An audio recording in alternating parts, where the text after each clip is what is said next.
சாப்பிடும்போது மொபைல் பார்ப்பது உங்கள் உடலை எப்படி பாதிக்குது தெரியுமா? இது ஒரு டேஞ்சரஸ் ஹேபிட். சாப்பிடும்போது மொபைல் பார்ப்பது ஒரு சாதாரண பழக்கம் இல்ல. இது உங்கள் உடலை மெதுவா பாதிக்குது. மொபைல் பார்த்துக்கிட்டு சாப்பிட்டால் உங்க பிரெயின் நீங்க சாப்பிட்டீங்களா இல்லையான்னு சரியா பதிவு பண்ணாது. அதனால்தான் நீங்க தேவைக்கு மேல் சாப்பிடுவீங்க, வெயிட் கெயின் ஆகும். கவனம் இல்லாம சாப்பிட்டால் உணவு நன்றாக மென்று சாப்பிட மாட்டீங்க, டைஜஷன் ஸ்லோ ஆகும். இதனால் கேஸ், எசிடிட்டி, ப்ளோட்டிங், ஸ்டமக் பெயின் எல்லாமே வர வாய்ப்பு அதிகம்.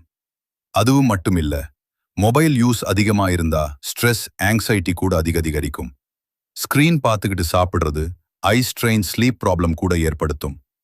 சிம்பிள் சொல்யூஷன்: சாப்பிடும்போது மொபைல் வைக்காதீங்க. மெதுவா நன்றாக மென்று சாப்பிடுங்க. உணவுக்கு கவனம் கொடுங்க. இந்த பழக்கம் உங்களுக்கு இருக்கா? இப்போவே நிறுத்துங்க. இந்த வீடியோ உங்களுக்கு பிடித்திருந்தால் லைக் மற்றும் ஷேர் பண்ணுங்க. மறக்காம சப்ஸ்கிரைப் பண்ணி வச்சுக்கோங்க.